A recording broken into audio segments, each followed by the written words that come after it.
Right, Street Talk this week, which was apparently the worst week of stories in Coronation Street that anyone has ever written. If you listen to some people online didn't really like Wednesday's episodes, did they? No. I thought I watched them the first time, and then I went online and everyone was going, I can't believe how terrible. And I was like, oh, it was a bit silly. Okay, I'll watch it again. So I watched it again and I was like, no, something wrong with me there. Yeah, you watched it after I was going to bed, didn't you? Just to check. I did watch it on Fast View, I have to admit. Maybe that made it better. Even more comedic to have everybody running around at a slightly faster speed. The thing that annoyed me the most was the flower thing, because it was driving me mad.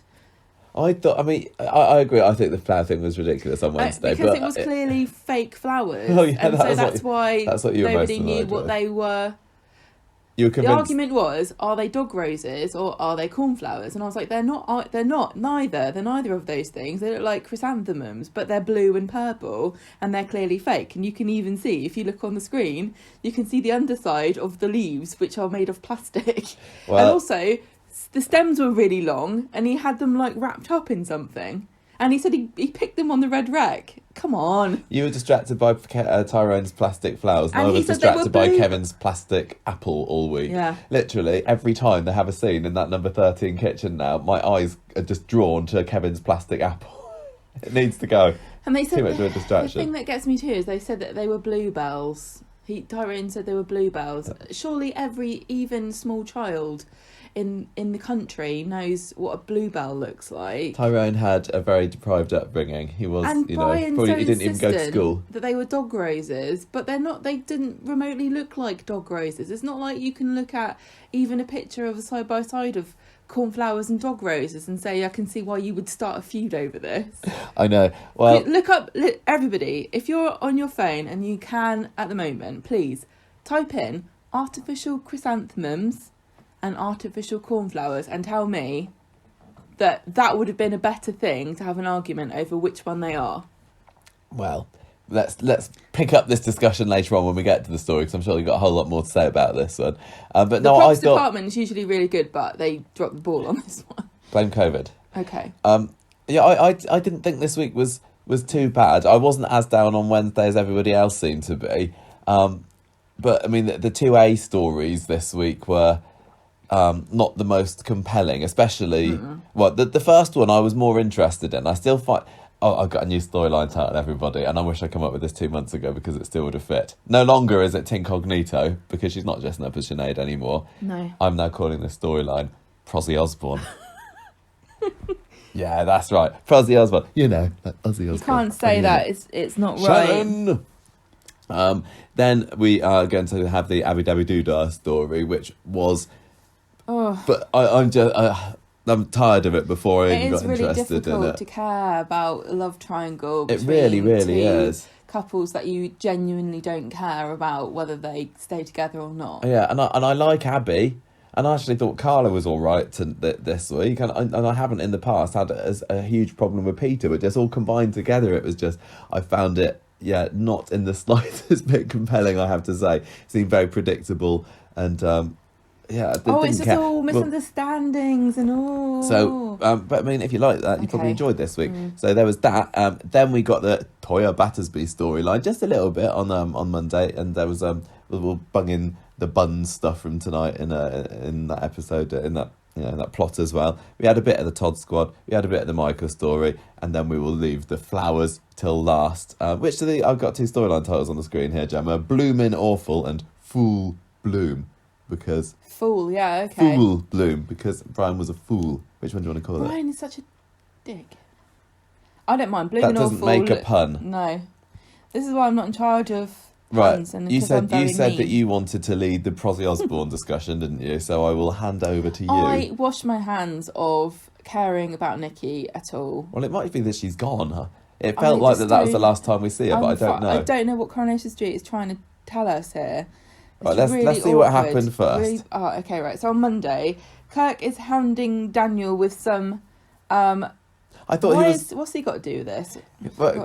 Kirk is Oh linked yeah, because tangentially because he's not married met up to with them in Vicky Gardens and were like, "Oh, are you prostitute?" Oh yeah, it's also because he's not married to Beth, who is Bertie's aunt. And not. Oh yeah, right. Kirk. I thought he was quite wise. He said, "Look, you're not Richard Gere in Pretty Woman. Life's not like the movies. So, butt your ideas up and kick her out because she's no good for you." It is sort of damning that we still haven't progressed really much further from how we write about prostitutes and sex workers in fiction from Pretty Woman, which was in the 80s. Like, oh, she's trapped in a situation that, really drives me crazy.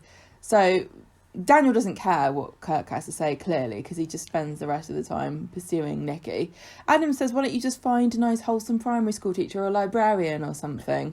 I appreciated that line. Obviously, I am a primary school teacher. My mum was a librarian. We're both very wholesome. Yeah, but you didn't marry a primary school teacher or a librarian. You married a mean woman who's cruel to you. So you married a primary school teacher and you got a mother-in-law that was a librarian. I did, didn't I? How did that turn out for you? Fabulous. Nikki shows up to see Daniel and she's bought sandwiches and it's kind of sweet. And then she goes and says to him, you know what, I didn't always want to be a sex worker or a, what's she call it, an escort. Actually, I want to work at my aunt's B&B in live in St Anne's. It's a nice place. It's an unattainable goal having for her, recently visited. Isn't it? Well, she needs money. Apparently, she can't possibly imagine such an idyllic life. Yeah, £250 a pop multiple times a day just isn't enough to finance such a get her lofty back goal. in the black. Yeah, so she says, thank you very much. Now I've started to dream again because of your help. Oh, I want to rip everyone's heads off. I thought that was quite sweet. I've said before, I'm slowly warming to Nikki. I wouldn't be sad if this was the last we saw of her, but I just find her a bit of a weird character who seems to... Well, the whole storyline is weird. Odd. They try and make too many excuses that don't actually wash for what Nikki's up to. I'd much rather she said, look, Daniel, I'm choosing to do this because this is my decision. And now you've complicated my life. I'm going to have to reassess what I'm doing. But it feels like they wanted to make her a strong character. And then they're like, oh, yeah, but she's trapped in the situation because, real nice girls don't actually end up being escorts. So we've got to give her an excuse for why she's doing it. She's got a sick mum. She's got a kid that she's got to support, and she's also got a dream to work in a B&B. All right, whatever. And people can do these things without being an escort, even if you don't have any qualifications at school. Well, not long after dropping her guard to Daniel, she drops something else as well for him, doesn't she? Drops her keks. Yeah, she does. They end up. He gets a freebie because I think he's got enough stamps now on his loyalty card. Daniel looks a bit guilty, but she seems quite happy about it, and they're going to St Anne's together. I think they said. I thought that they were saying. Well, I don't know if they were really doing that. They went off to the tram stop. They supposedly both have children to support. Not that you ever see either of them. They go off to the tram stop. Kirk sees Daniel, wants a word with him, and he says, "Oh, Beth's been crying her eyes out because he wants to protect Bertie." And then for some reason, Daniel's like, "Yeah, Beth's got a point," and Nikki's not. Nikki actually comes out of the tram stop to hear Daniel saying, "You're right. I'll never replace Sinead with some sex worker," which is like, what? Now what are you saying that for? For the drama, just so that she can walk in it's on so it, as is the Corrie way. You should have known, because inside that door, it's just a little nook, isn't it? There's nothing in there, yeah. It's so confusing. Honestly, I find this so confusing. Because, I don't think Daniel knows what he wants either. Because one minute he's like, I support you. Sex work is work. Women can do what they want with their bodies. And the next minute he's like, yeah, but she's a sex worker and I don't want her to have creepy men touch her. And it's like, ooh, yeah. Why are you having a relationship with her then? Anyway, back home, Nikki is mad about overhearing what he said. And she completely decides to shut down and demands that he pay her £200 because she overheard what he said about her being just a sex worker. And he's like, oh, I didn't mean it. I'm not ashamed of you. But, you probably don't go around telling everybody what you do you? And I'm not going to go and introduce you to my dad or anything. And she's like, you're a hypocrite and a liar. Ooh. Oh, Nikki, you're such a bad character. on Wednesday, Nikki's Daniel's hounding Nikki on the phone, but she's not answering. He's trying to explain himself. I don't really know how he can do. Thousands of years of oppressing women led me to denounce you for selling your body when casual sex is fine for men but not women. I'm not really sure how I can explain myself. Anyway, call me back when you get this. Those sandwiches were great. Thanks. Oh, it's Daniel. In comes Adam, who's risked his life. Oh yeah, this line didn't age well, did it? He's been queuing up for an hour to get a tiny pack of nappies for Bertie. It kind of has aged a bit better than you might think. Yeah, we're back on the hoarding again, the pre-Brexit hoarding. Everyone's hoarding for second lockdown. Also, Brexit's looming. Also, the North East is in lockdown. Blackpool's also joined the list. Oh, now. has it? I didn't know that. Yes, local lockdown is being enacted in various parts of the country, mostly in the North and Midlands. So it's not a good time for Nikki and Daniel to go off to Lytham St Anne's then. It's not a good time for people to be sleeping around willy-nilly even for cash. Because you can catch it even if you're both wearing masks if you're getting that close. Daniel tells him that he slept with Nikki, and Adam's probably not happy about it. No. Nikki comes over and says, you really hurt me yesterday, which means I must care about you. I'm really upset and I'm confused.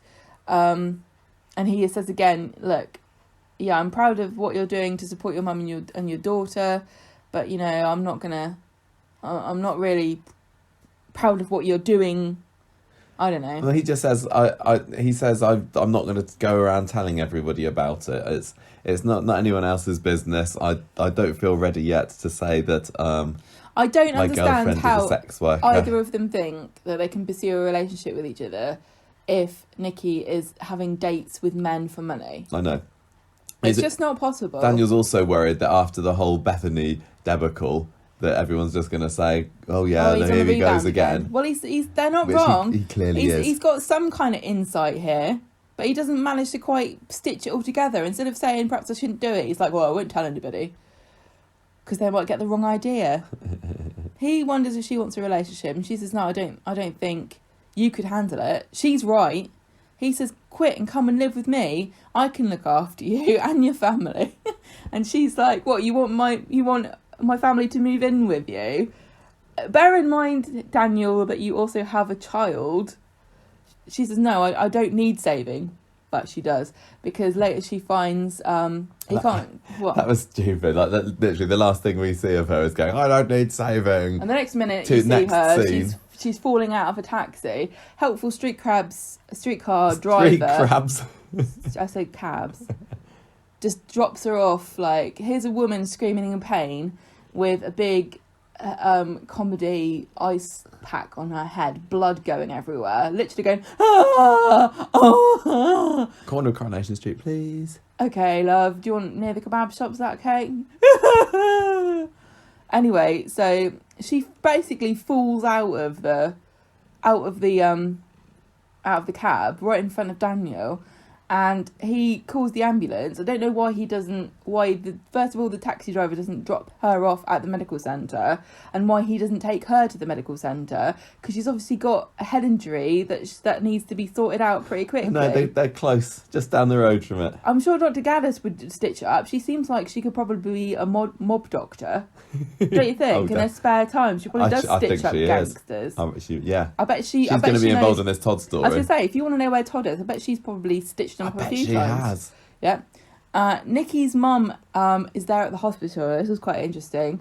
Daniel's sitting there, and he's got Nikki's phone, and it keeps ringing. And then she realises that he's got her phone, and she looks very distraught. And she's obviously a bit worn down, shall we say, politely. She's the one that needs to be looked after, obviously, and she at one point brings out a pretty serious looking inhaler. It's not sort of the standard asthma one, is it? It's a bit more fancy. And she's got a lung problem, which is the sort of thing that if I was her daughter looking after her during a pandemic that affects your lungs, I would definitely spend my time socialising with people to bring in money. Has she not heard of being a cam girl? This is just what I want to ask. She could do this all at home. Probably didn't get Zoom as calls are like on the up. She could do Zoom prostitution if she wanted to, but she wants to go around and get beaten up by people. Can I just interject here and say that I thought the actress that played Nikki's mum was really good, and then I went online and saw that everybody hated her. Well, I saw a few people saying that she wasn't any good. Well, let's which just is weird remember. because literally as soon as those scenes are on, I said to you, she's bloody great, that actress. And I don't know, apparently she'd been on Brookside or Emmerdale or both or something like that. I don't know. I didn't know who she was, but I thought she was really, really believable, that some desperate mum who was worried that her daughter has gone back into prostitution has now, got a head injury in hospital. But yeah, people were saying that she was rubbish. So I don't know what's wrong with me there. I thought she was fine. She's upset. She knows Nikki's been on the game. She says that she tells her she works in a petrol station. It really seemed to me that they lived together. From the way she was talking about Nikki going out in the evenings, you wouldn't really know that unless you were living with somebody. Nikki's certainly got some kind of job that's related to pumping, but not for that God's exact sake. So she says, yeah, she's been beaten up before. She's been arrested. She told me that she gave it up. And Daniel's like, oh, maybe it's my fault because I encourage her and I pay for it. But not for sex or anything. But actually, Daniel, you did because you had to give her 200 quid earlier. Do you remember that? I've just been paying her for her company.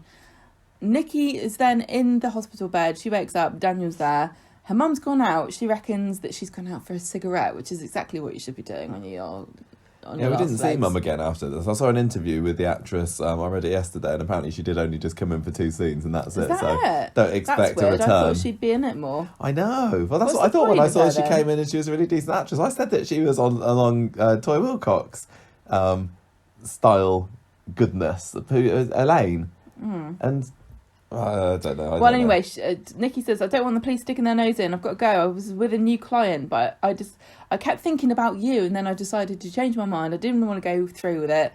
I tried to give him his money back, but he flipped out on me and beat me up. And Daniel offers to help her. So he goes to see Adam and says, Adam, I need your help. Well, first of all, he says, the reason Nikki got beaten up is because you didn't give me money before.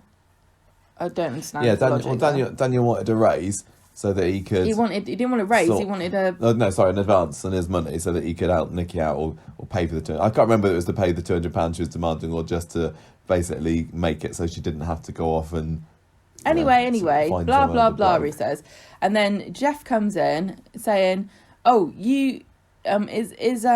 Is Imran around? I want to know what's going on with the trial. And Adam's like, well, no, he isn't, and I can't help you anyway because I'm not anything to do with it. But even if I was, we're representing Yasmin, not you, so I'm not going to give you any information.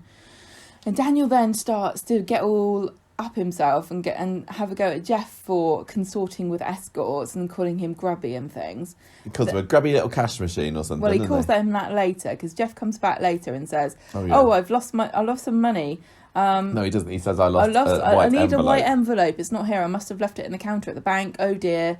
And then he goes to leave, and Daniel says, "You're a grubby little cash machine. Women don't like you. They just pretend they do for money. You're disgusting and pathetic."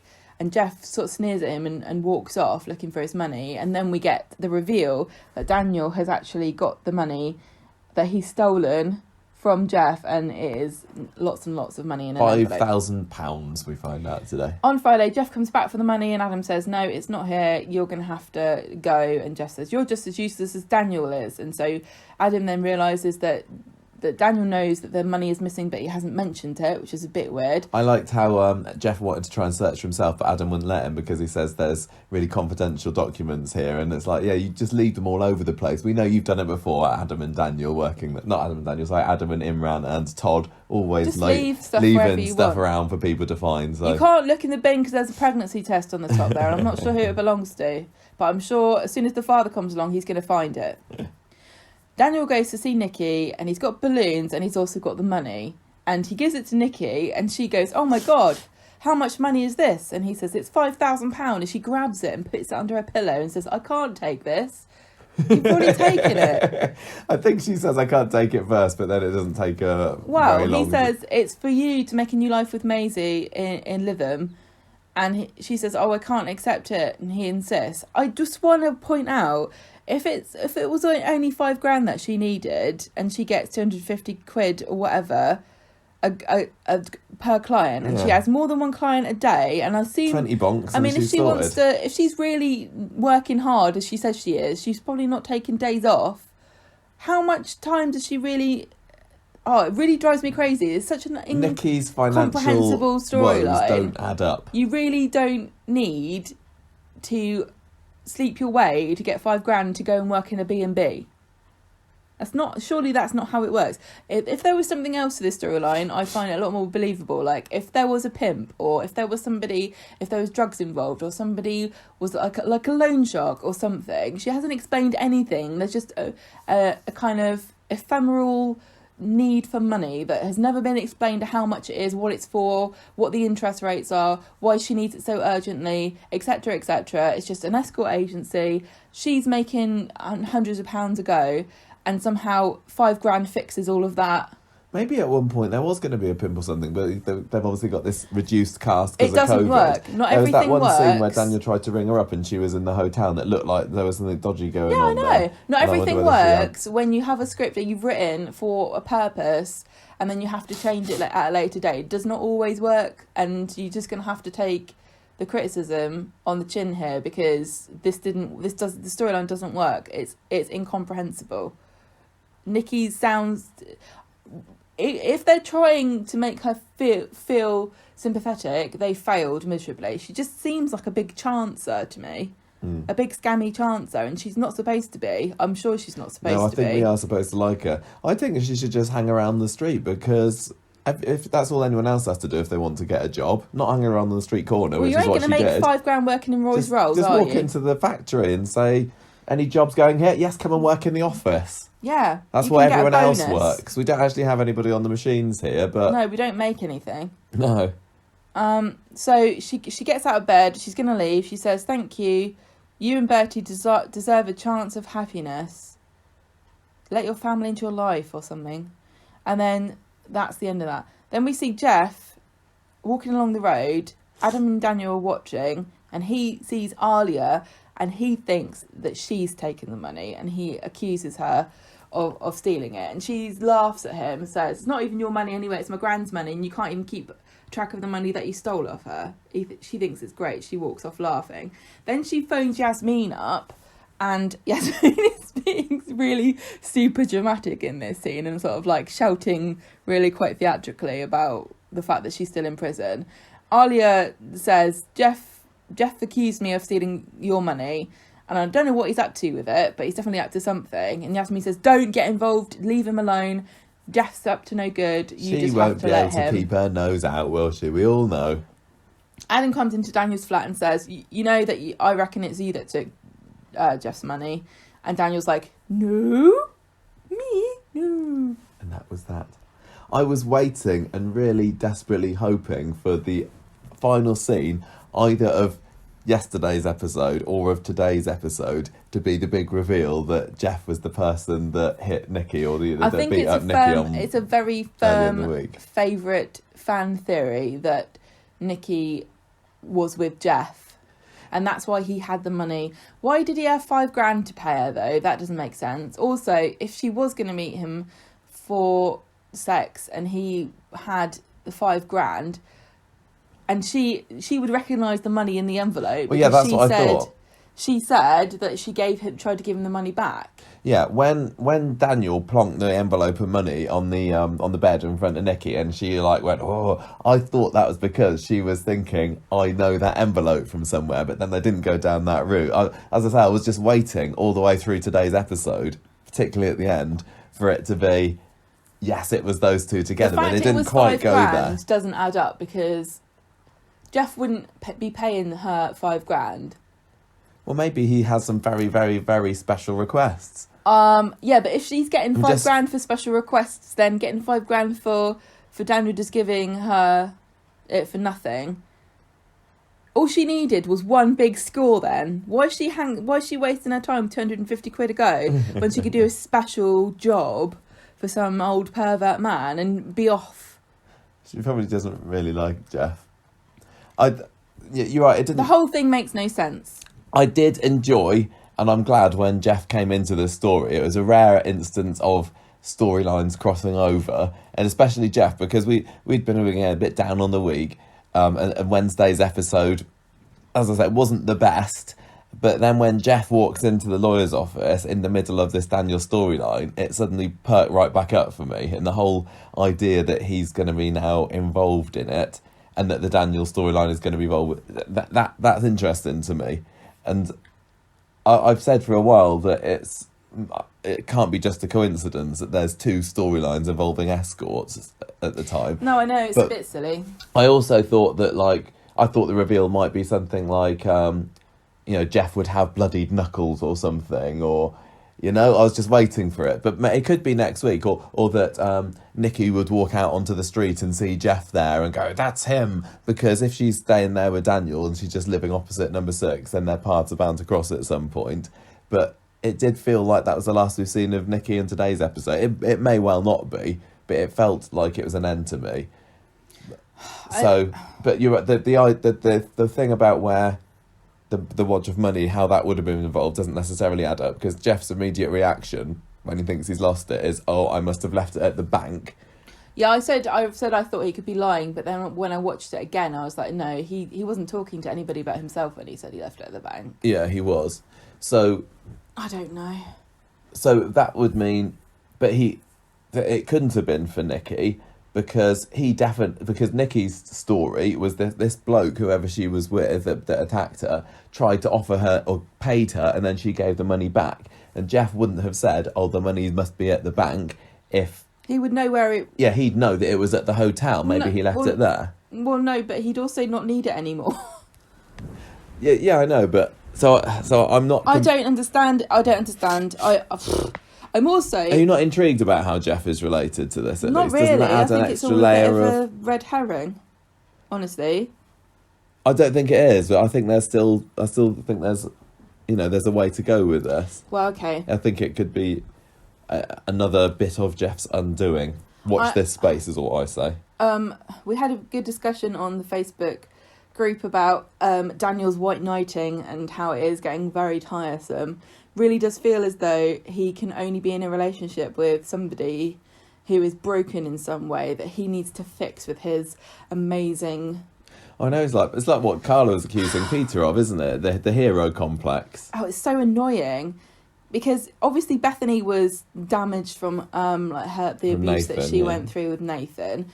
Sinead, I don't really know. I guess that she's been with Chesney, was rescuing her from being boring, and then now you've got Nikki, and it's like Daniel obviously thinks quite highly of himself, but he also has this weird mix of really high self-confidence and low self-esteem, where he really thinks he's destined for great things, but he knows that he's not achieving anything. But by saving women from their horrible fates, he can kind of make himself feel better. Mm. And it kind of really annoys me that Nikki's supposed to be I don't know, is she supposed to be empowered by what she does? I don't think she seems to be, to me.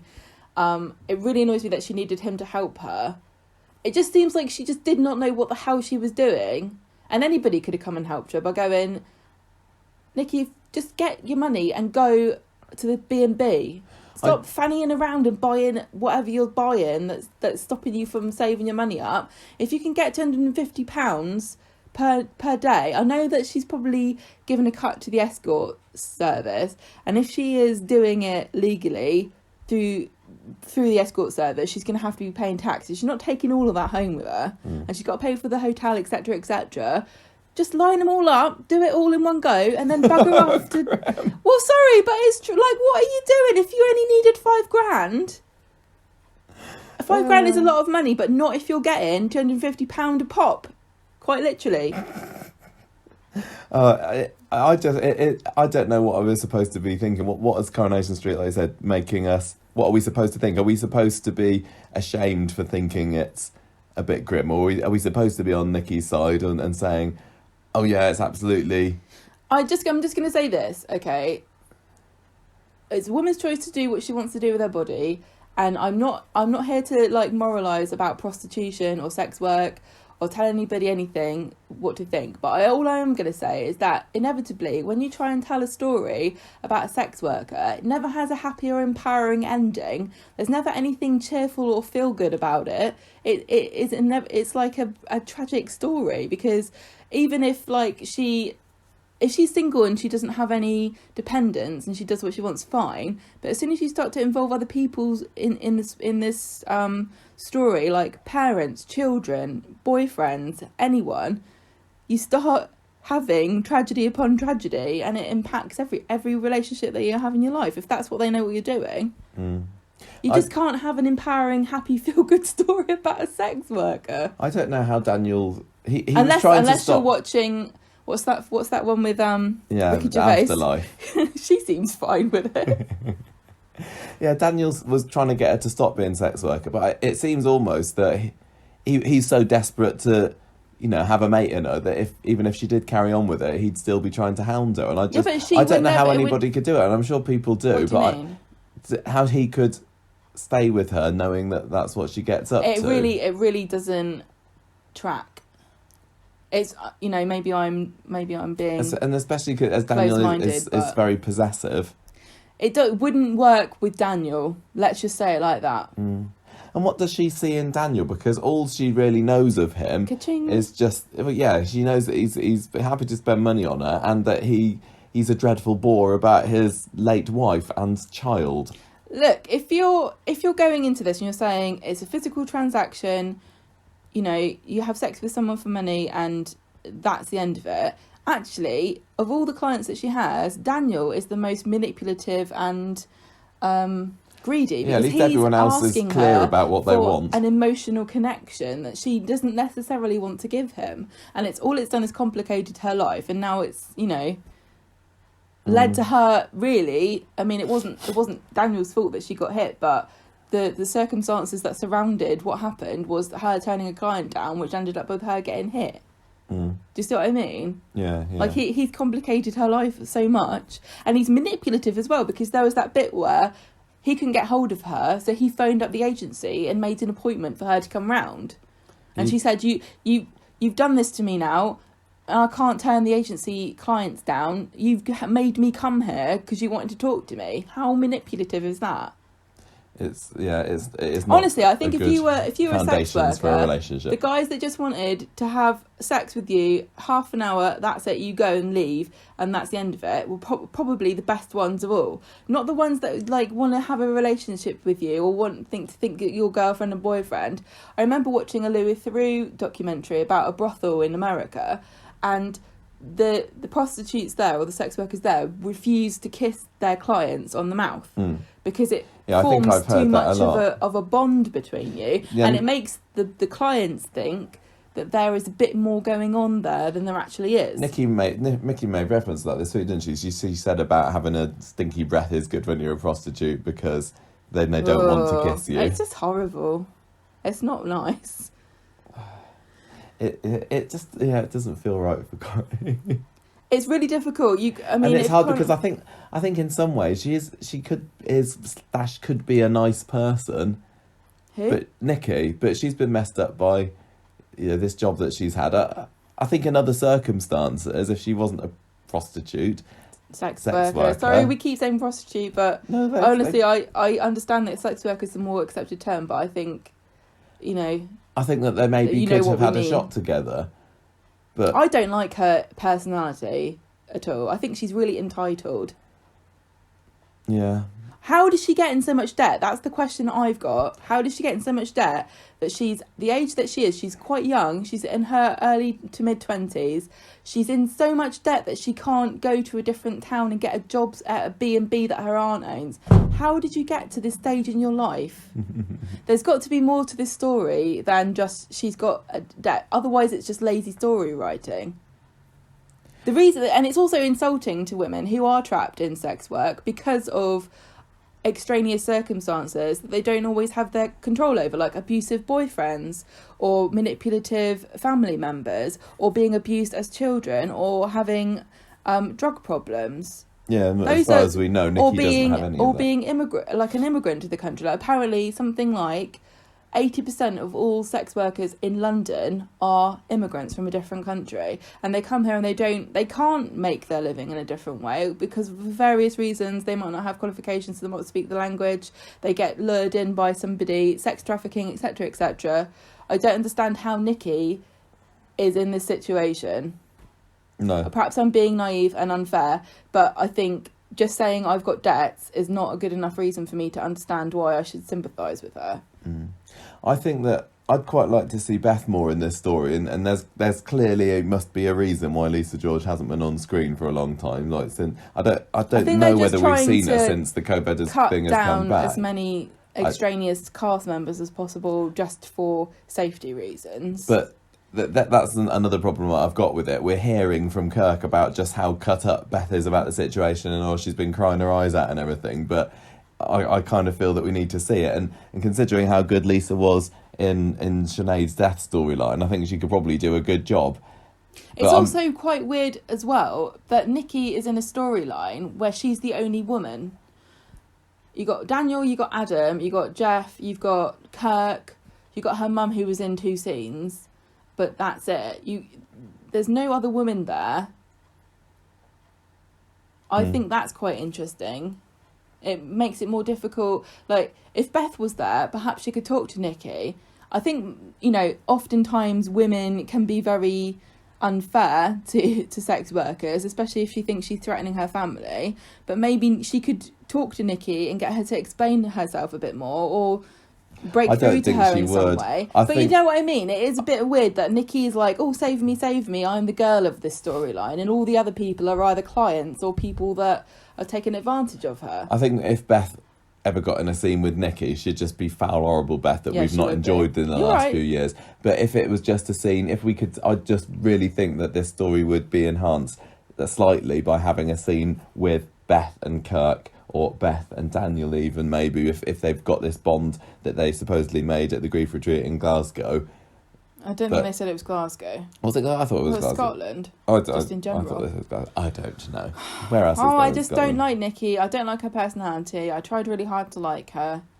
I know the actress really, really wants to be in Coronation Street, and she talked a lot about how it's a dream come true. And whenever I hear that, it always I find it so difficult to criticise them. She's making a good performance. You can't deny that. But I just really find the character just totally obnoxious and just unfathomable. I can't find a route into understanding. What did you think about the fact that Daniel stole the money off of Jeff? Are we supposed to be rooting for him there, or because he found that money?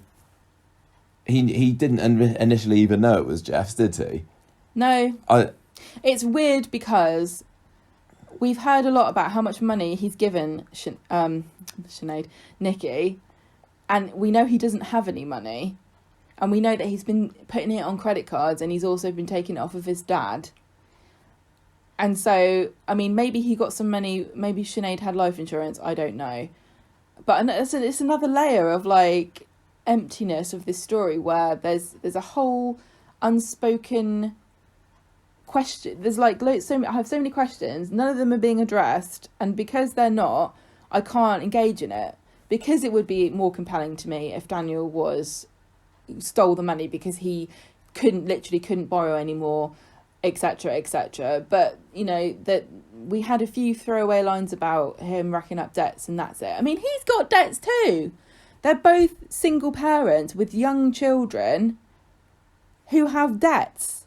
But now Nikki's transferred her debts over to Daniel, and we're supposed to sympathise with Nikki.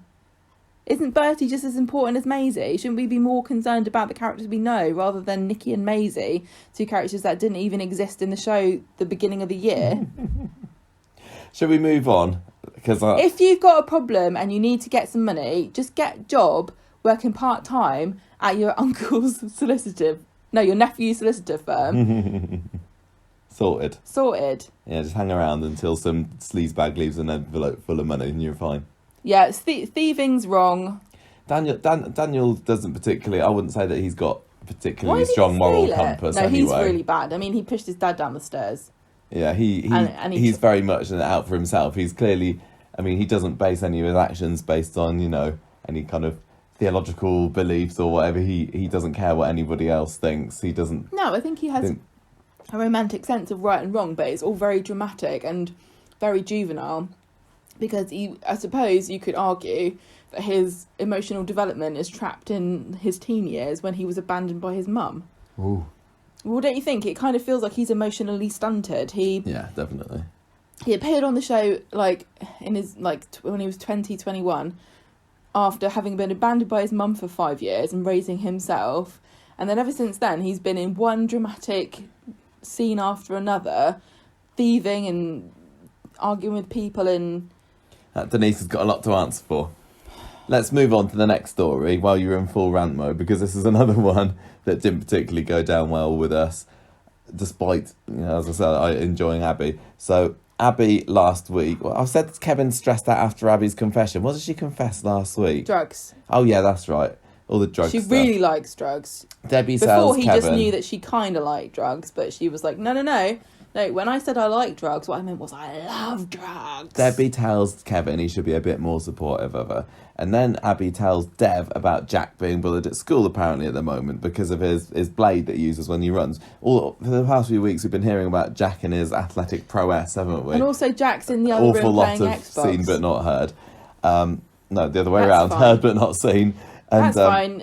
I just kind of see it as a running joke now when they go... running joke. Blade running joke. When they say, oh, look, Jack's in the room, I'm just going to go and get him. You have to just take that. I know. Anyway, she tells Dev that she advised Jack to fight back, and Dev's like, yeah, good on you. But that comes round to bite her in the bum later on, doesn't it? Yeah. Because Fizz later comes stomping over to the garage because Jack has attacked Hope. Hope's a little turd, isn't she? She kind of deserves it. Ooh, harsh. She's an arsonist. She's been making fun of Jack. He attacks her. Kevin says, look, you need to stay out of Jack's way. Leave the parenting to me. You gave him bad advice. You're nothing to do with him, actually, so leave him alone. So Abby then goes off to the Rovers for some whiskey. Peter finds her out the back of the Rovers and offers to listen to her woes because he is the... wise man of the street. Wise man of the street, exactly. And she says, oh, I should never have told Kevin the truth about the drugs and everything. No, he doesn't trust me. Blah, blah, blah. Kevin is later telling Debbie what happened with Jack and Abby and everything like that. And she says, look, you need to show Abby that her past doesn't matter. Just because she's been... Yeah, that's what it was. The end of last week where she talked about how bad things were and how she neglected her kids and everything. And all she cared about was drugs. She didn't care about her children. Debbie says... And it was also the fact that at one point one of the kids got hold of some of the drugs and she said she didn't care. Abby says Debbie is not that person anymore. She's... Abby. Debbie says that Abby is not that person anymore. You need to let her know that, otherwise you're going to risk losing her. Meanwhile, Kevin is risking losing Abby because she's over with Peter... saying that, oh, I've screwed it up with Kevin, it's like, we're finished, and then he's never going to understand me the way that you do. I think it's over. And by the end of the scene, she's invited Peter to join her, have a naked ice cream session in a hotel room. This bit, I could, at this point, any kind of sympathy for Abby and me rooting for Abby and Kevin in a relationship completely dissolved, because I don't care how drunk you ever get, I genuinely don't think that you would accidentally proposition somebody without having something in your heart that made you want to cheat. Abby... There's no way I would end up drunk with somebody of the opposite sex saying, let's go to a hotel room together. I could be as drunk as possible without even being able to speak properly, and I wouldn't accidentally do that. I don't understand how this is supposed to be... Abby is got a very self-destructive personality. She is because she wants to. I think she thinks it's punishing herself almost by inviting Peter to the hotel because she's really bad in bed. She's screwed it up with Kevin already, so now she's just going to super screw it up. So there's no chance of any takesy backsies. I understand what you're saying. Anyway, Peter says, "No, you're right." This scene just ruined everything, didn't it? Yeah, it did, and it was yet again a sort of a. Oh, okay, fine, they're going down that road. I'm glad that Peter said no, but even by the end of this week, it still feels like it could be on the cards. It still feels as though they're they're the architects of their own destruction here, because they are pushing their partners further and further away, and they're so that they can end up together at the end of the story. Yeah, exactly. It's like, so don't want to happen, but I've said a few things in this story. I don't want this to happen. And they're like, we don't care. Although, actually, to be fair, Abby has not gone down the addiction route so far. I think it was 2-3 weeks ago I was saying, I don't want this to be an addiction story, don't get her hooked on drugs again, and she has stayed clean. I'd rather it was an addiction story than a love triangle story. I don't want it to be either. Both are just so utterly unoriginal. I know. Anyway, Abby goes back to number 13, all ready to confess to Kevin, but then he does the classic soap. No, Abby, before you say something, let me tell you something first. We've got a clean slate. I'm going to forget everything that's ever gone wrong between us. Forget about your past, that you're a new person now. Let's start things fresh. Anyway, what did you want to confess to me, Abby? Nothing, says Abby. They love each other, isn't it lovely? And they're going to have a nice takeaway for tea. Sorted. And Abby, for some reason, Debbie and Jack aren't allowed to share the takeaway. Well, Jack's not allowed because he's not allowed in the room. Wasn't Debbie allowed, don't they? We always ate together when I was a kid. I don't understand families that don't have dinners together. I don't know. Anyway, Abby, while they're doing stuff with the dinner, sees a message from Peter on her phone. He was asking her to go and meet her in the Ginnel. So she goes over to him and says, look, this is a mistake earlier. I'm going to give it a proper go with Kevin now. Don't tell anyone. Don't tell Carla. And he says, yeah, you don't tell anyone either. Yeah. And I'm not helping you anymore.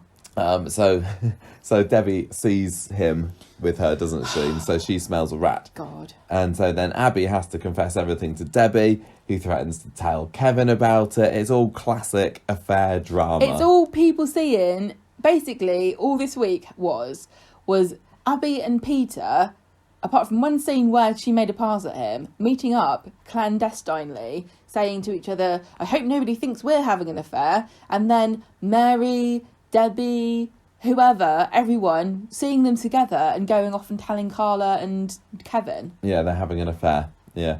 So Carla's not very happy to hear later on that Abby's been sniffing around Peter again. But Peter says, look, promise, I'm not going to help Abby again. Don't worry about it. There's nothing going on. We end the episode with Debbie telling Abby that she's got her eye on her.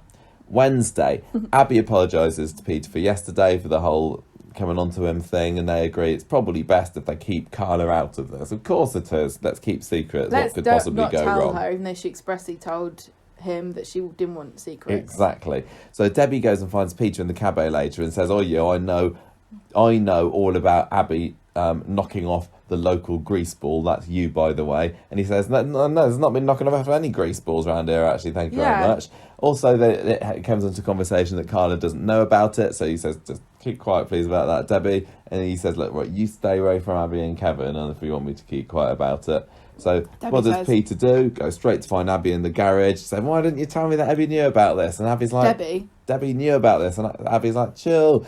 I trust Debbie. She seems silly. like now I read it. Now I read all of this. It's just stupid, isn't it? Yeah. It's basically every single person is keeping a secret in couples from everybody else, except for Carla, who doesn't know anything's going on. Yeah, she's blissfully ignorant by the end of Wednesday's episode. Debbie and Abby, don't tell anybody. Peter and Abby, let's keep a secret. Debbie and Peter, right, don't tell Carla. Okay, who have we not mixed up together yet? Peter and Kevin, let's have them have a meeting and tell each other not to tell anybody. And then Abby and Carla get their heads together and say, Peter and Kevin are having an affair there. And then Abby says, sorry Carla, damn it, I forgot, you're the one person I'm not allowed to talk to about this. Forget I said anything. Right, Kevin on Friday has decided that he's going to take Abby to Australia to see the twins. He just needs to talk to the social services and something. And Debbie says, I think that's a bad idea, actually. Meanwhile, Peter is enlisted to take Abby to the hospital. She realises that she's got a hospital appointment, I guess a follow-up from that thing a few weeks ago.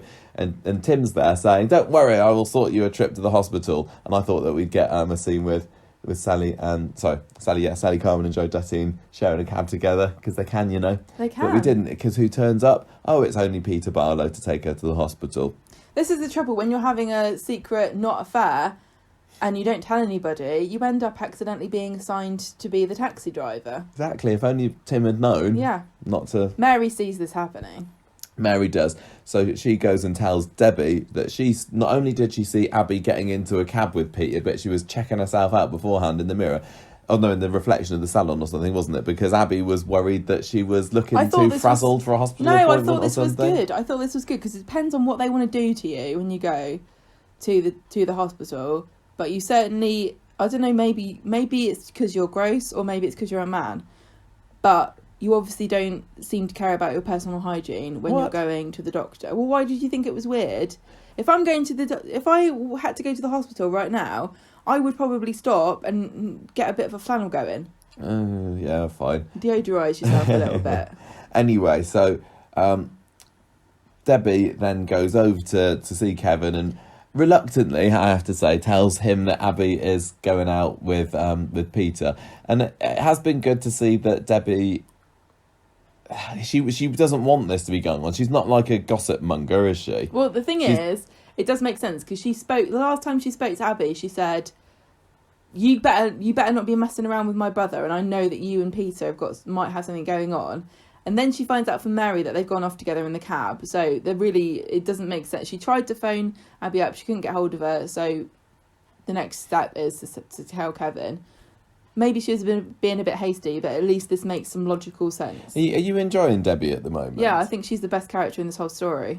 I can't put my finger on what it is I quite don't like about her. She just seems to be, a dangly earringed pawn in the story that's going back and forth between people, and she's a bit of an antagonist and causing even more soap coincidences to happen and misunderstandings. I don't know what. I really want to like her, and I don't hate her or anything. There's just something that's not quite working with her for me, sadly. Anyway, where do we? I'm lost where we get up to now. So Debbie says, Kevin, sorry. She says, Kevin, sorry. Your girlfriend's having it off with Peter down in the pub. So meanwhile, Peter has called his sponsor Howard, who I think we've seen a few times in the show before, and they're meeting up in a secret spot that is definitely not round the back of Roy's Cafe because the cameras zoom right in on them and you can't tell that that's definitely where it is. But obviously there's no location filming on Coronation Street, so... Well, that's what that set was supposed to be for, I thought, in the first place. Random alleyway. Alley, exactly. And also, what better place to have a meeting with your A&A sponsor? What's it? AA sponsor than in a random alleyway? Yes. Maybe it's just to remind you, if you don't stay away from the bottle, this is where we're going to be spending most of our social life. True. Just lying here in the gutter. Howard says to him, look, if I were you, I'd stay away from Abby and I'd talk to Carla about your problems now. Oh, thanks, Howard, yeah. That's not just common sense. Peter tells Carla... I kind of half missed that scene because he says to Carla later that he's struggling with being around the booze again in the pub. Is that what he's actually... Well, yeah, I don't know. ...worried about? Doesn't matter anyway. That's it probably doesn't help. In this. Debbie explains everything. Is explaining everything to Kevin at this point, like everything that's happened over the last few days in this story. He completely believes her. He's very quick to... Well, it's even more believe suspicious that Abby could be having it off with Peter. Because earlier in the day she said, I'm going to go and hang out with Seb. And the next thing she Abby knows... she's gone off to the hospital. Yeah, so it doesn't make sense. So Kevin strides off to the pub hunting for Peter. He's not there, of course, but Carla is. So Kevin reveals to Carla that their significant others have been carrying on behind their backs. And then, what do you know, the next people to walk into the pub are Abby and Kevin, getting a very frosty reception from Kevin and Carla. Kevin lays into Abby and Peter. They say everything. They tell him everything. They say, oh no, it's just a misunderstanding. I've been at the hospital, blah, blah, blah. Abby does have to admit at that point, though, she made a pass at Peter on Monday, which neither doesn't Kevin really help, nor Carla are particularly pleased with. Carla disappears off because she's been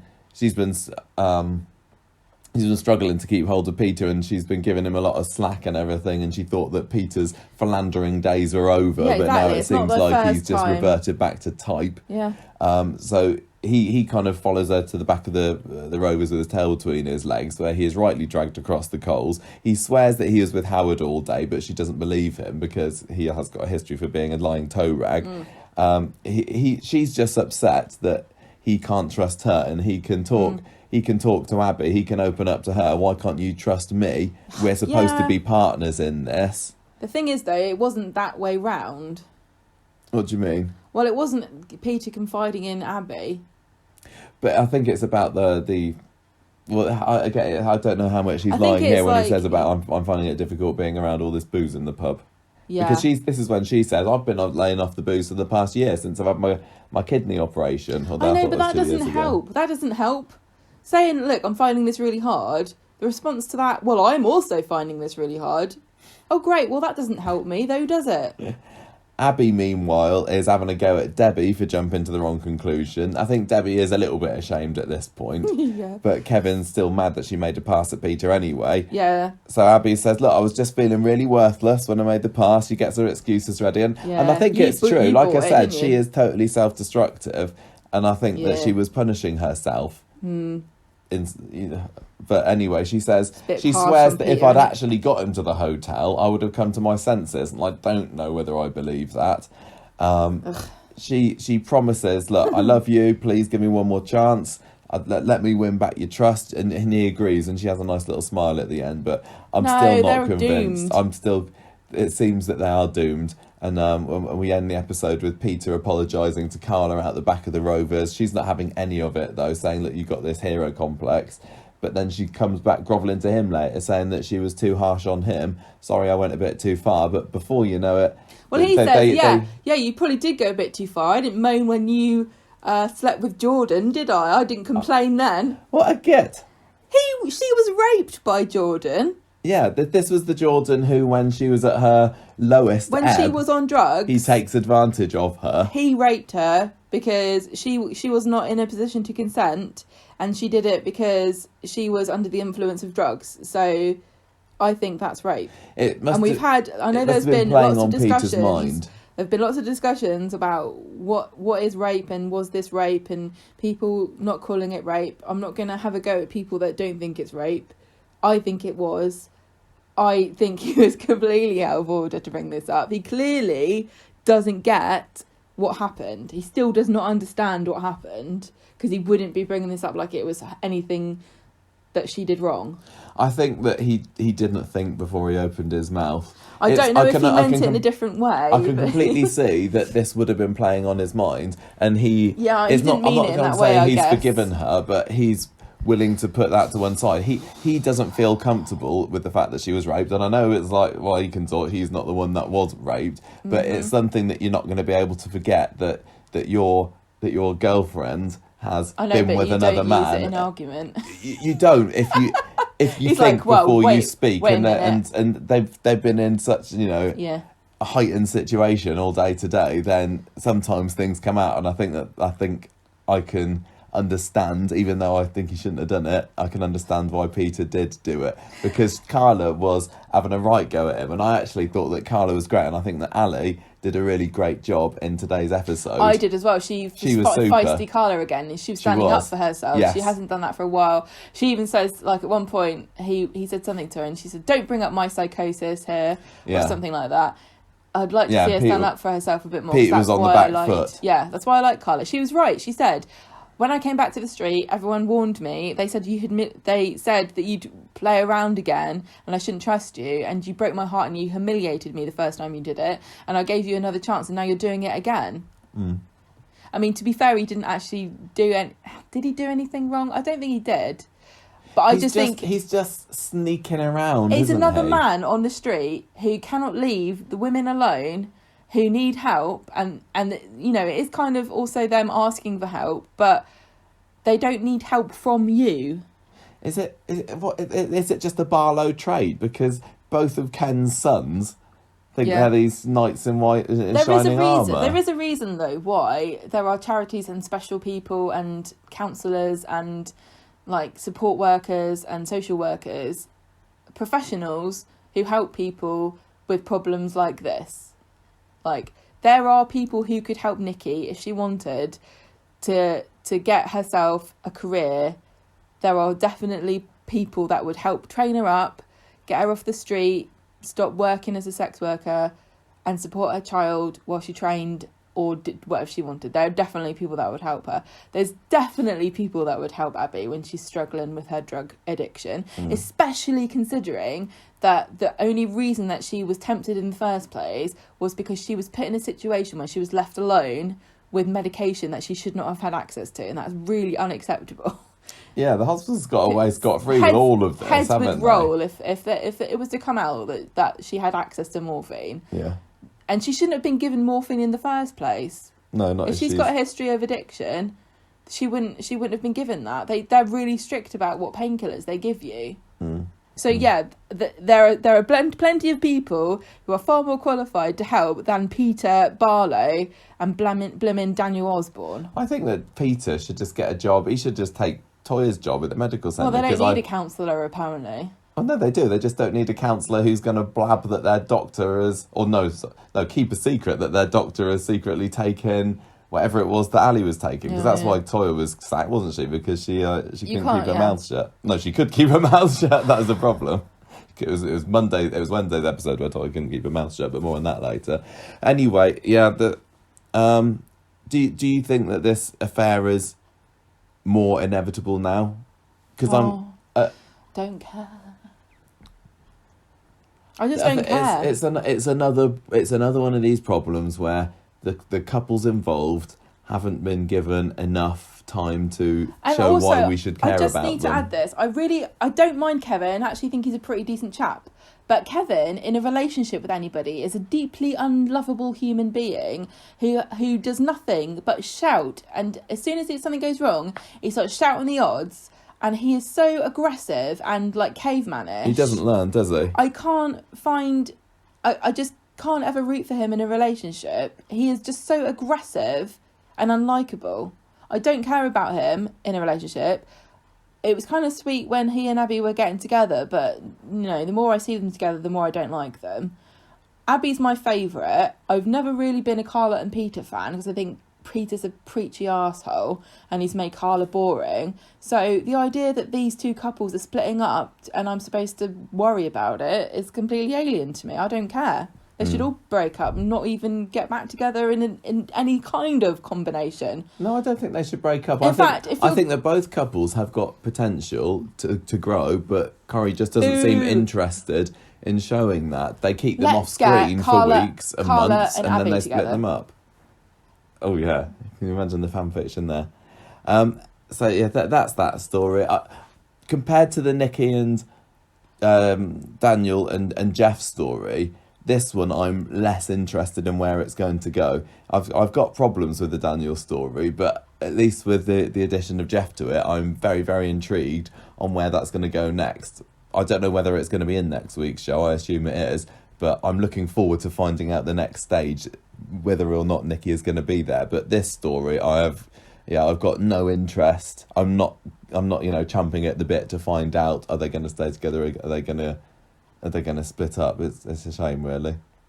Any other bits on this story? I enjoyed Dev's ranting about crisps to who's he? Was he talking to Kevin or Abby? I can't remember.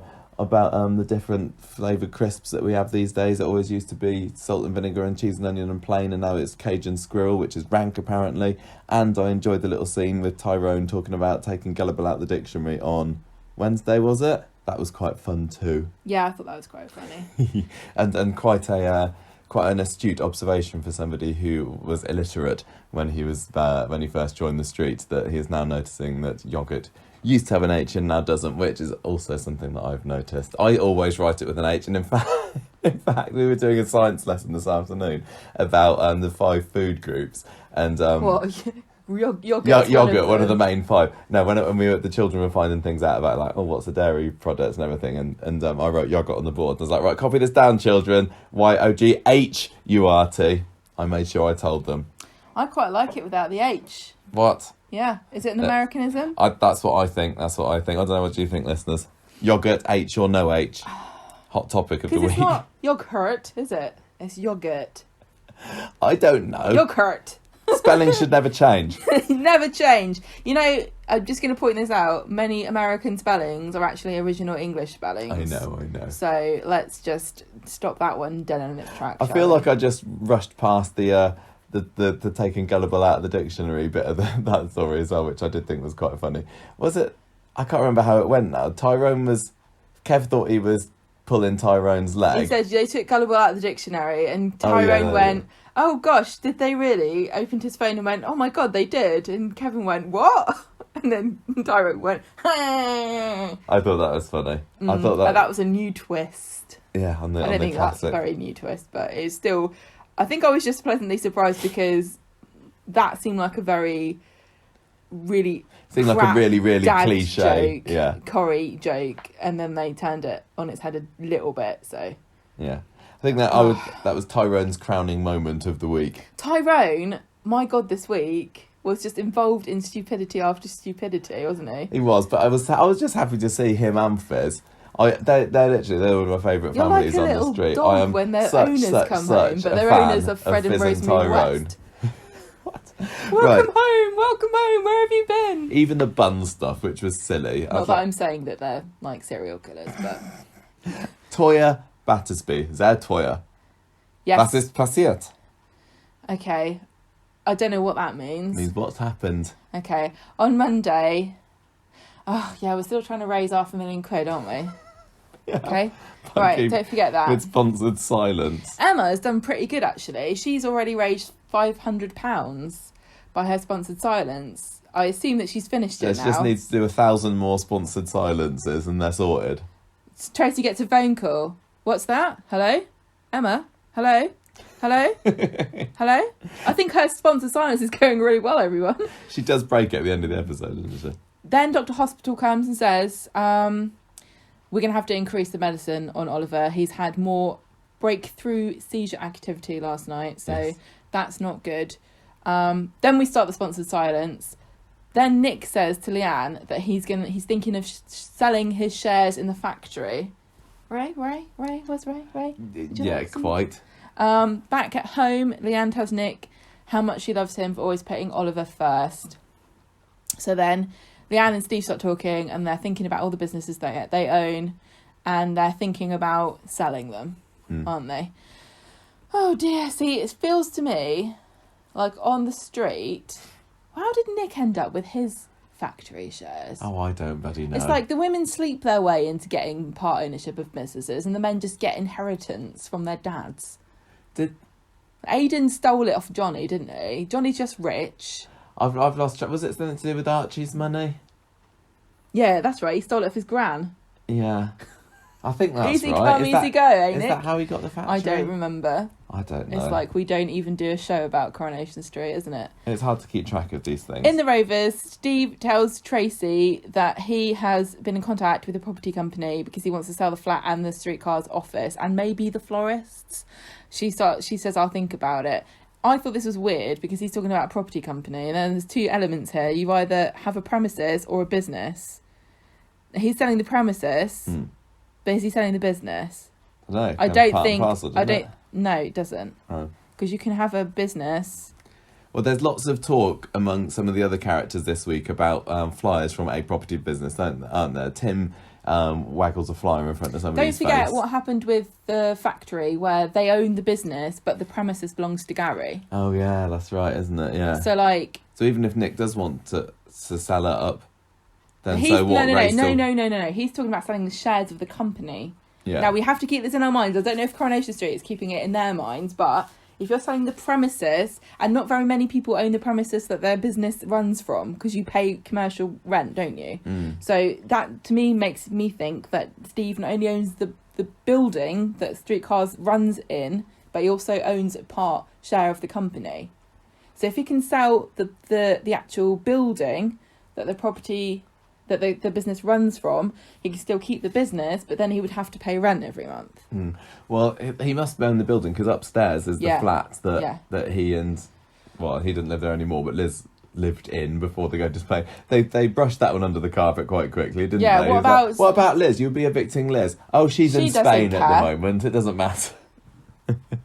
Yeah, the people are talking about flies. It seems like Ray's property friends have been trying to get everybody to sell, and you know, by one way or another, in the next few months, everybody who lives on or works on that side of the street is going to be for some reason in dire Needing need to. of selling up. Well, so Steve's talking about selling the flat and the streetcar's office and maybe the florists.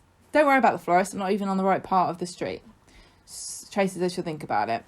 Emma breaks her silence, but secretly to offer counsel to Tracy about doing anything that she can to help Oliver. I think Tracy even does do that thing that I was trying to do last week, going, if it was Amy, I guess I would do anything I could to save her. So I understand why they want me to sell my business. Yes. It still doesn't feel like it's going to add up to enough. I suppose it'll help. It can't really end up being more than $250,000, I would have thought. No, I wouldn't have thought. I don't know. Anyway, let's get to that in a minute. This is the other bit of this story, which isn't really the same story, but I bunged it in there anyway because I don't want to have to think of another storyline title. Tyrone and Fizz have an argument about who's best at baking. Who's got the best buns? I think British Bake Off's back this week, isn't it? So it maybe was this is why they've put this in here. They're going to raise money for Oliver's fund, and Abby's about to buy one of Fizz's buns, but Mary runs up and says that she bought one earlier and they're tainted and gave her a coughing fit and somebody had to give her the Heimlich manoeuvre on her boobs. So Abby changes her mind, and then Fizz gets really mad, and so when Tyrone brings his cake to the Rovers and it collapses, she opens the door and goes, ha ha ha, it was all me. I put ice cubes in there. And I really want to know at what point the ice cubes got put in and why Tyrone didn't notice. I know. Did she put them in the cooked cake? Because she said she saw it, it looked amazing, and then she put it Yeah, I inside think that the cake. he had brought the cake out of the oven, it was on the side, and then she snuck some ice cubes in it somehow. He must have put the cloche over the top of it. She went in and stuck a load of ice cubes in the middle, and then he didn't check it. He just picked it up and took it into the room. I'm really glad that they didn't lose sight of the fact they were trying to raise money for a child who's got a terminal illness. I know, it was all a bit petty, wasn't it? It was a Squabbling bit over stupid. who can make the best cake. I was watching this thinking, I don't know how I can really feel about this. And then I think Corrie kind of went, don't really want to be lampooned for this on social media. So they had Fizz say, I feel guilty about wasting food and not raising money. We'll try really hard tomorrow. And I don't think that's going to stop people from moaning on Twitter. I haven't been on since, but... It was a...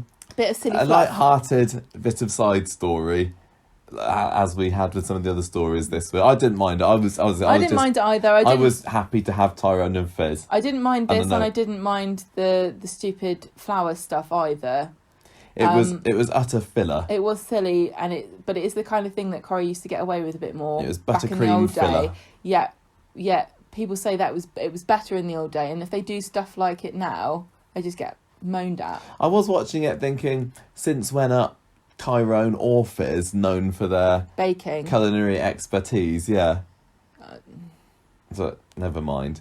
I didn't mind that bit. What? So the Ollie stuff then. So we reckon that Nick is going to try and is going to sell his shares of Underworld to Ray.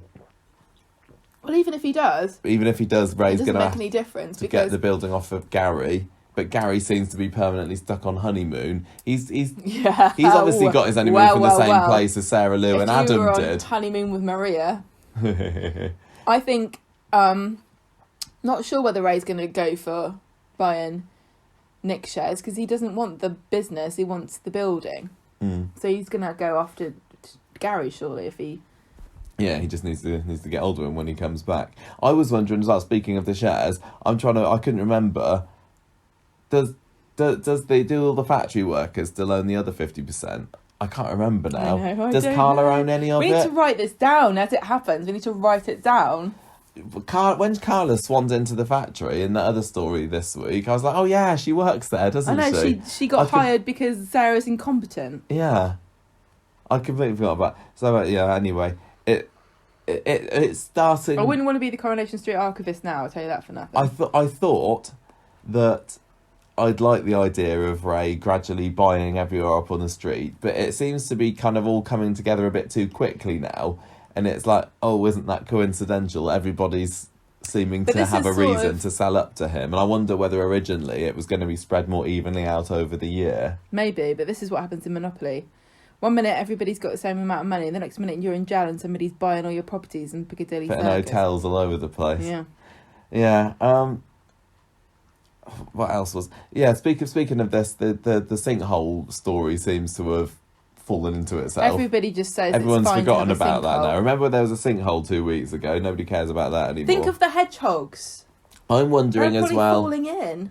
I'm still wondering as well what's going on with the cabin, because we've heard that Kathy's having money troubles. So is that why she's going to sell that to Ray? And what possible reason could there be for Jeff to sell up to Ray? And also, who else is there? Sally? Well, Jeff is going to sell... I think to get at Yasmin, I think it would be perfectly within Jeff's personality to sell the house while she's in prison. I don't know what the legalities of it is, but I don't think Coronation Street particularly cares at some point. And fair enough, they're not there to be realistic in 100% of the situations. They're trying to tell the story, and I know that we criticise them for things like that anyway. So who am I to talk? But that would definitely be a way of him getting at Yasmin, wouldn't it? To sell a lovely house. Very true. I don't know about Sally and Tim. Well, are they on or off at the moment? Didn't they go on holiday? No, it's Tim's around because he was the one that told Peter to go and give Abby that lift. I don't care anyway. Yeah, I'm kind of it'll happen as it happens. I'd rather we saw a bit more of Ray this week, but maybe he's going to be back next week. Yeah. So anyway, I was wondering whether, we talked last week about whether Dr. Schmitz is actually a scam artist or not, and I think we kind of said it lightheartedly, but then it seems that online, the theory seems to be growing that he is going to take the money off of them all and then scam them. Do you not think so? Well, unless... Don't you think it's a really obscure way to get money? If you're going to be a scam artist, would you really set up a fake website about mitochondrial disease and say that you can cure children and just sit and wait for the money to roll in?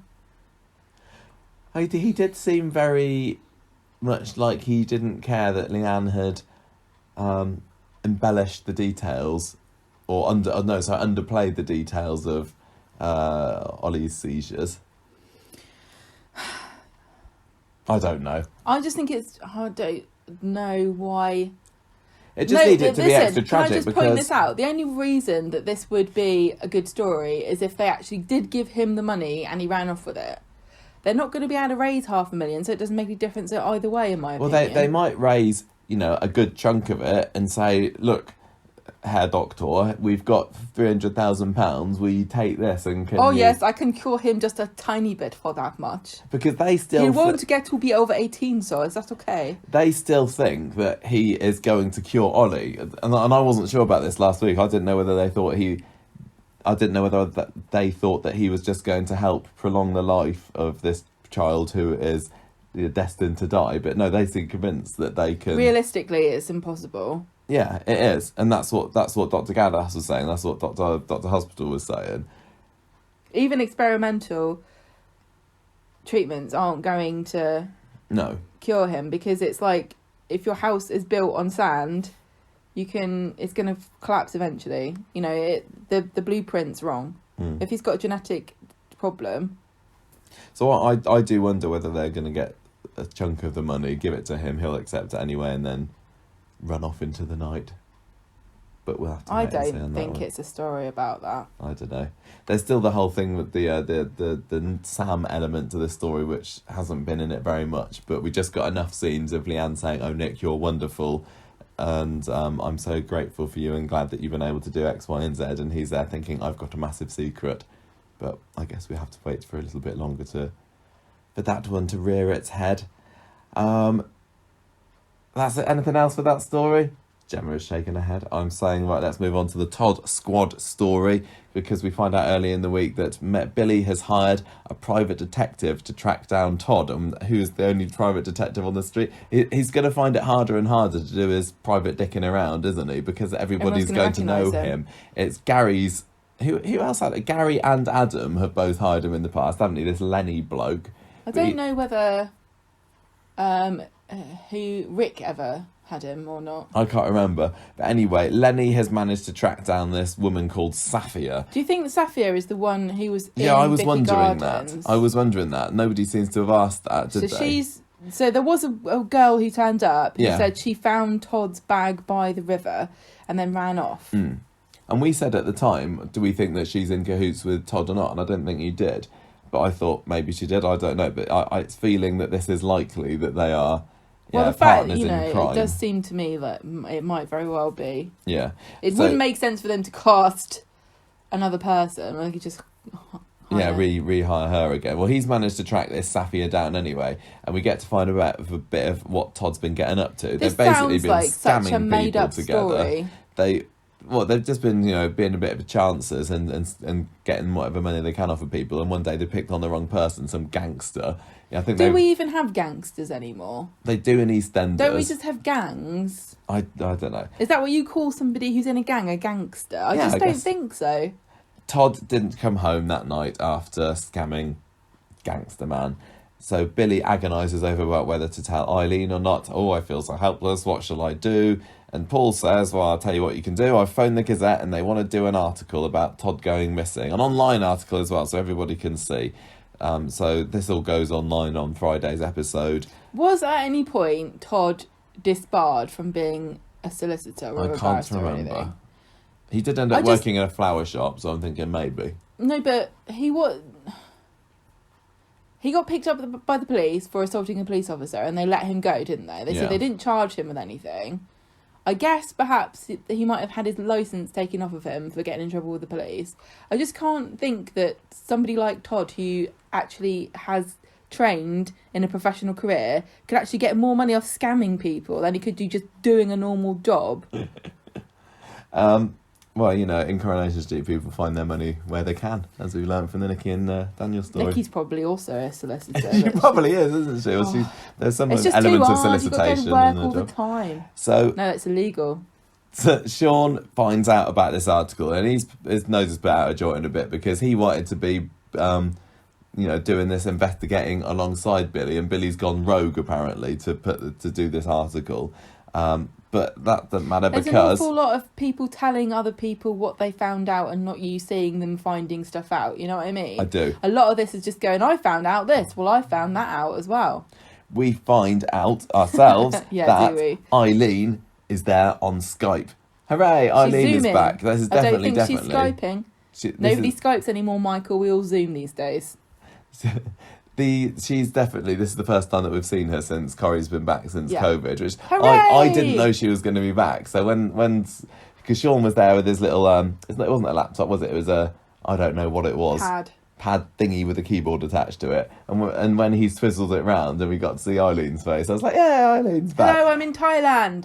Yeah, I'm a bit confused about what's going on there, and like, was that filmed in the studio or was that filmed somewhere else? Is the reason that Sue Cleaver's not been back on because she's not been able to come back to work for shielding reasons or whatever? Was this filmed somewhere else? I don't know how deeply we're supposed to be thinking about this. I didn't recognise the background from any other place in Coronation Street before. No. So I can only assume that Sue Cleaver's got a really magnificent interior decorator in her house, and that's actually filmed at home. That's in her Thai wing. Yeah, of her mansion. Of the Cleaver mansion. But anyway, she's a bit narked to begin with because she's been kept in the dark about all this, but really her primary concern is what's happened to Todd. By the way, she says, I can't come home yet at the moment because... was it Jason's mate's been tested for COVID, and so now I need to be tested for it, and I've got to wait on the results of that. So I don't know how much time they're expecting to give her, but COVID tests are supposed to be pretty quick, a couple of days at the latest, aren't they? So the longest. Realistically, there's no particular reason why we shouldn't be able to see Eileen next week, unless, of course, she's got COVID.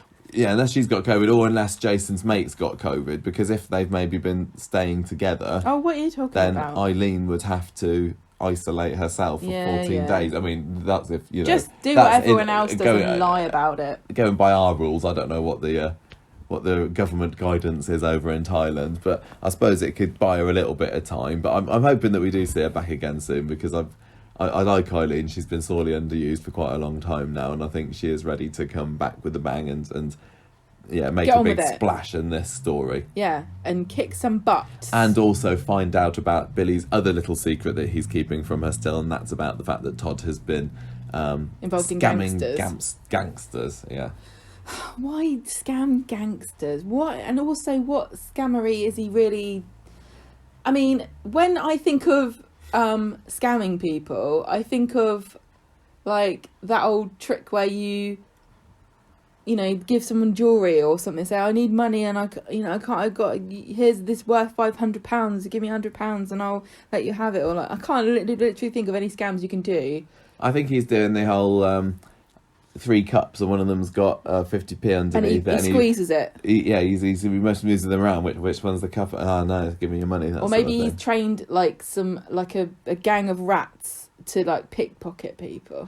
Maybe he does the thing that Bill and Ted did to death and like says your shoe's untied, and when they bend down he nicks their wallet, gives them a wallet, nicks the wallet out the back of their trousers and then legs it away. By the way, Bill and Ted 3 was a load of rubbish. We went to go and see that last Sunday. I was not happy with that at all. I was sorely disappointed. Very, very disappointed by Bill and Ted 3. You're an idiot. Why do people say I'm mean to you? Oh, before we move on from this story, so there wasn't a whole lot to say here, is it? It's just setting stuff up for this week. Droopy-eyed robot had another droopy eye again on Friday. I was so pleased that it had been fixed recently. Yeah. What's going on? I like that Lenny noticed the robot, didn't he? He kind of pointed it out. I think there's some kind of... He's got a degenerative robotic illness, so you can only really fix the symptoms, but it'll always come back. I think he's got a screw loose. Michael and Grace story, Gem. Here we go. That infamous factory scene on Wednesday. Okay. What was going on there? What was the name of the client? I don't know. Tim Reed, Bob Franks. I thought it was Billy Bob. I didn't write it down. Doesn't matter. Some hunky client has come into the factory, and Toya is all a flutter about him, and so is Michael for reasons. I honestly didn't pick up on that. Oh, that's what I thought. I thought they were just trying to desperately keep him from leaving, but they had no... Like, they don't really know what they even do, and neither does anybody else, and so they can't talk about their jobs. So anyway, this client comes in, and Sarah's supposed to be there, but she's stuck on the ring road, and so they try to delay him by sort of talking to him about what the factory does, and eventually it dissolves into... Toya telling him they've got soft close toilet lids and Michael demonstrating how the blinds work, and he's like, you guys are stupid, I'm leaving, you've wasted my time. And on the way out, Carla comes in and she's like, why the hell did you what were you doing with this guy? Why can't you just like reschedule like I did?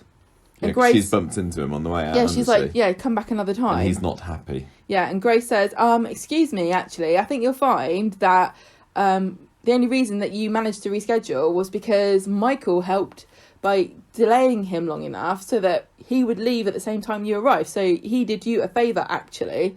And Carla's like, okay, thanks, Michael. And then walks off. And Grace is sticking up for him. Yeah, and Michael thinks that he's going to get a bonus out of this. I don't understand why he's getting a bonus. For what? For doing what? For keeping this guy on. He thinks he's gonna... Who's the next person to save Underworld from sure financial disaster. Yeah, apparently this is a very important client, and if they don't get his business, they're all going to be out on their bums. Yes.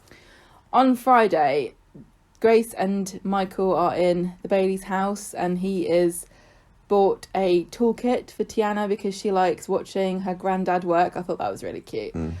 Grace is grateful, but she says, stop spending your money on us. And there's a lot of talk about bonuses and Michael buying things and providing for Grace and Tiana. And Grace is kind of saying, no, you shouldn't. But also probably thinking, this is great. Then Tiana calls Michael daddy. That was really cute. From upstairs, of course. Of course. He's like, oh my God, she called me daddy, and runs upstairs. And Grace is like, holy snacks, I don't know if I can deal with this or not. She should have seen it coming. I mean, she's been sniffing around Michael for the best part of a year now. I'm going to ban the phrase sniffing around now. I'm surprised that she hasn't called him it for that, already. You can't sniff around your own daughter. No, she's sniffing around Michael. Stop saying sniffing around, it gets on my nerves now. Sorry. So he says, look, Grace, I understand if you're freaked out because I let you down in the past, but don't worry, I won't let you down again. Da, da, da. How's he going to let her down? Let's find out next week. Yeah, I don't know what I think about this. It's like, don't worry, I'm sure it's not going to come into it again for another 3 months if the pace of this storyline is anything to go by. There's something very, very endearing about a man who is very enthusiastic as a father. I think that's really cute, especially when it's a little girl, because obviously there's the stereotype of like boys want boys and girls want girls, and so when a dad dotes on his daughter, I just think that's even more cute. Him buying her a little toolkit as well. That was so cute. I like to see Michael get excited about things. Yeah, he is very excitable, endearing chap, and charismatic. Which is why I didn't particularly have as big a problem as a lot of other viewers did with the factory stuff on Wednesday. Because actually, Michael's not had a whole lot to do. Toya's not had a whole lot to do, and when she's just going, "Oh, isn't it sad? Ollie's about to die."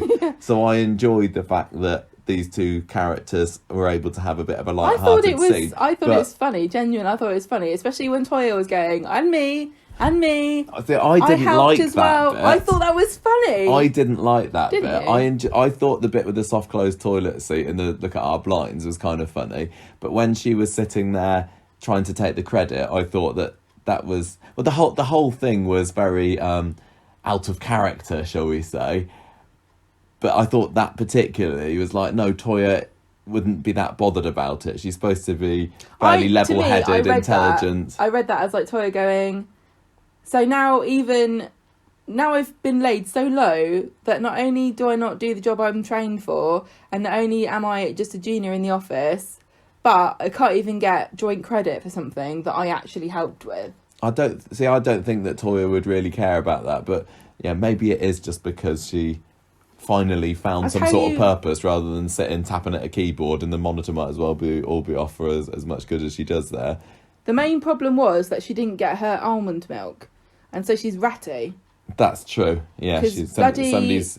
Who was it that took the last of her almond milk? I can't remember. I don't know, but Kirk said, "How do you milk almonds?" Derp. I don't know, Kirk. Here's an almond. Why don't you find the nipple? That'll keep him occupied for an afternoon, won't it? Find the nipple on the almond. That'd be a good hand party trick. Pin the nipple on the almond. Anyway, so yeah, people have probably been wanting to know what we thought about this story, and actually, we didn't think it was as bad as. I was really surprised. I was surprised at the reaction. I thought people would be happy to see that Toya's been given something to do, and that she was doing some light-hearted stuff. Yeah, me too. But I can completely see how people watching it back. I can see how people were annoyed, and I do think it was not in character for Toya at all. I didn't feel it suited her, but I'm always happy. I ain't on the script team. You are not. What I did have a problem with, however, was the bloomin' awful flower story between Brian, Mary and Kathy on Wednesday. And before we get to that bit, I just wanted to mention that we did get a little brief appearance from Undertaker George on Monday, who comes into the factory and seems to be wooing Mary in the form of a beautiful verse on a flower card. That's just, put on hold for a little bit, just to remind us who he is. The main meat of this is Wednesday, where Tyrone has found himself some lovely blue flowers out on the red wreck. Brian thinks it's dog rose. Kathy thinks it's cornflower. Brian's on crack. Brian, like you said earlier in the podcast, it clearly isn't dog rose. I don't know what either of them look like. No, I know that cornflower is blue because I used to have a Crayola wax crayon that was cornflower colour. They do look more like cornflowers than they look like dog roses, but cornflowers have that very distinctive, very wispy, branchy foliage, like the leaf part around the exterior, and some kind of, what's the middle bit? The stamen is quite, I don't know, structural. Maybe they're different up in Weatherfield. Maybe when you make a fake flower, you don't give a crap whether it looks particularly like a cornflower, a chrysanthemum or a dog rose. So anyway, you know how when most normal people see something and they want to know what it is, they just do a quick Voggle image search and then it tells them? No. Can I just say something? Most people will look at flowers and go, they're pretty. I wonder what kind of flowers they are. Actually, I don't care. I'm going to move on with my life. People don't really care what flowers are. Well, do they? If they'd wanted to solve this very quickly, they could have just done a quick search online. But instead it turns into some weird debate and between Brian the fact that Brian goes Mary. to the point at which he takes a photo of the flower to show I know, Kathy, he takes a photo on his phone. And he doesn't go, I'm just going to... What I would do, if I was Brian, is I wouldn't take a photo of the flowers. I'd Google dog rose and go, here's a picture of a dog rose. Don't they look the same? Oh, yeah, actually, no, they don't. This is pink.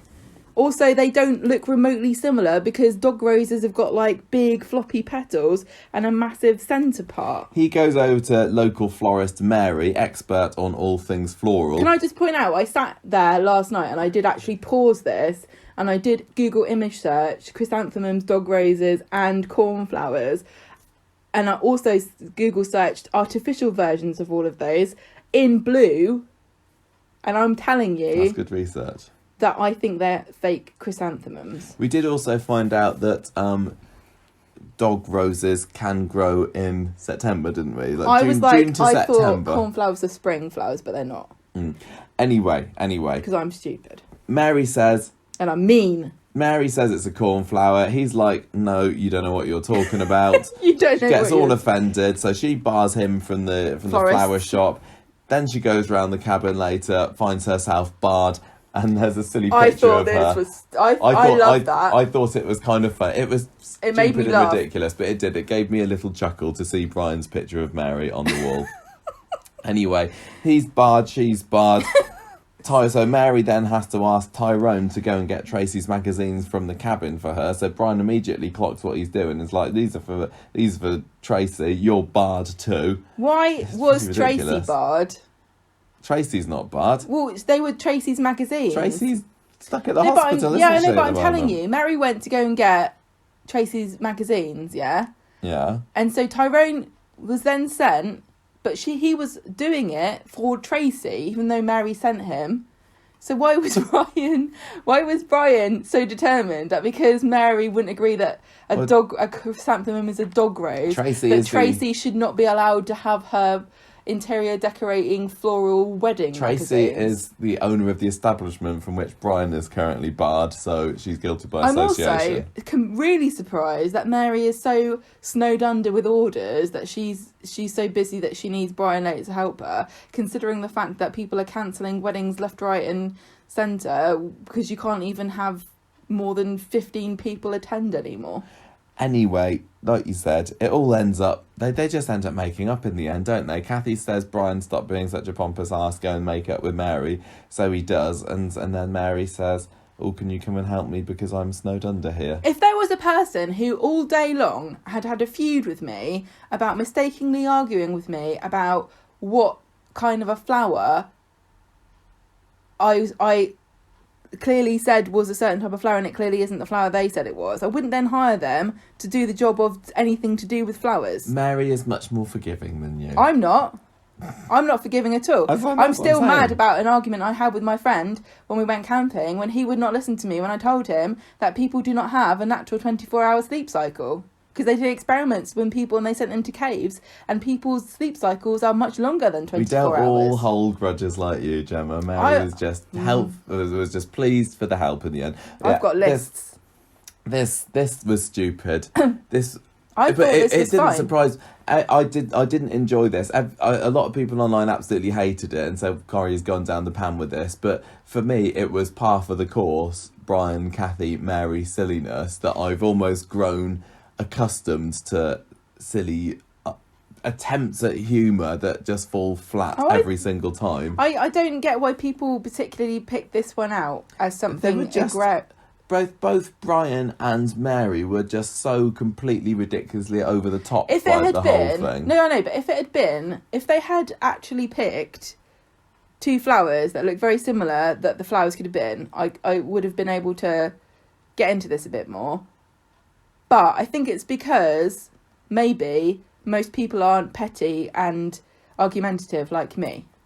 No. Because I can totally see myself getting into the state at which I would be, it's clearly this and not that, especially when Brian's going, it's a dog rose, It's not, it can't possibly be a dog rose. I don't know whether it's the way that Peter Gunn portrays it, but he comes across as really, really unlikably, annoyingly, pompously aloof. And I can imagine someone like Derek back in the day, being in that same position, but I don't think he'd be annoying. And can you imagine Derek and Norris having this argument? Because I can. I totally can, but it just doesn't work with Brian for me. I don't mind him at all. I think they're both. He really rubs me up the wrong way sometimes, and I'm gutted because I used to love Brian. It's and logical his first because Corrie. Brian is a pompous arse, and he was wrong. I'm gonna give Mary the benefit of the doubt and say perhaps in the props department these fake flowers were listed as cornflowers. I don't know why they had these stupid fake flowers that were clearly artificial. You've really got your bit in your bonnet about that. I am really mad about it because it's one of these things where I think that they think, oh, people won't know. People don't know what flowers are. I didn't notice. I was too busy looking at Kevin's plastic apple. That's the end of that. So, what did you... Anyway, what I was saying. Oh, so Brian, we know Brian is a pompous arse who won't back down even when he's wrong.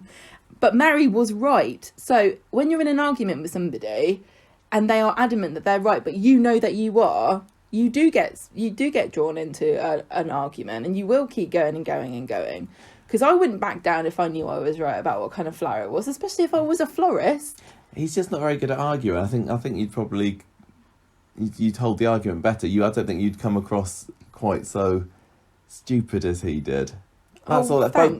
Thanks for likening me to Brian, the one who was wrong. Both Brian and Mary they just was so ridiculously over the top. Well, those are two different opinions, aren't they? Yes. So, what did you think of this week's Corrie, Gemma? You can have opinions about things which are things you like. This is subjective, right? You can have your opinion about whether you thought it was good or bad, and you can't really have an argument with somebody about it because your opinion is your own, and that's fine. What you thought was fine. But objective reality and truth and facts, I can definitely have an argument with somebody about that because it's not a dog rose. I can have an argument with somebody about facts all day long. You just show him a picture of a dog rose. I'll just throw my phone at his face with a dog Gemma, rose on it. What are you going to score this week's Coronation Street, I don't know. please? I just want to apologise for this section because I think I've done a really bad job today. I don't know what's wrong with me, but I feel as though I haven't been interesting or insightful or been able to articulate anything that I wanted to say about this week. Absolutely lovely and fine. We all know that you hate Nikki, you hate Daniel, exactly. You hate I'm Kevin, sorry, Peter and Abby. You hate who else do you hate? And that's probably about all you hate. Sorry. It's all right. It's fine. I didn't think that this week's Corrie was as bad as other people made out.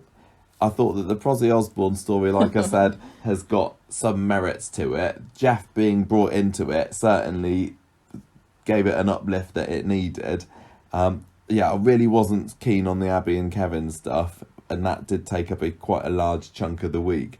I mean, the other stories are fine. The Ollie story, the Todd story, the Michael story... It was fine. We just didn't get very much of them. It really was a 2-story week with a lot of hangers on. I'm gonna go 2.5 eternal tampons out of 5. Are you gonna explain what that means? Not Jenny Bradley once borrowed a tampon from somebody out of Eternal. Say no more. Yeah, it's not. You can't have a tampon eternally. You get toxic sock syndrome if you try that. I'm gonna give it 2.5 tainted salty buns. I don't know who to give the character of the week to. Yeah. No, maybe. No. At one point, I would say Debbie could have been in with a shot because she was trying to do right by her brother, and she was also gave Abby the benefit of the doubt, didn't she? I think she's been really quite decent to both Abby and Kevin. She just got the wrong end of the stick. She got the wrong end of the stick, but in a very believable way, which doesn't always happen to characters in Coronation Street. Quite often, when they make the wrong decision about something, it's in a really comically stupid way. That's very easy to avoid, but you can totally see how realistically she would have put 2 and 2 together and got 5 in that situation. So yeah, I think I'm going to pick Debbie as my character of the week. Also, I really love her style. I'm distracted by her earrings. I think because she spent all that time in Southampton, she's very sophisticated now. I don't know who to give it to. There's nobody that's jumping out to me. Maybe because of the main players, Nikki, Daniel, anyone in the Abby story. I'm thinking no. So do I give it to one of the bit parts of the week who don't usually get the characters of the week? I like Michael. Do I give it to Michael? I like Tyrone. He was involved in a variety of stories but didn't have a whole lot to do. And yeah, I'm not sure. Really not sure about this. Until I give it to Emma for her sponsored silence. Can't I do every day? I'm gonna. It's not very often that you're the one who can't decide, is it? No, it's not. So who's your choices?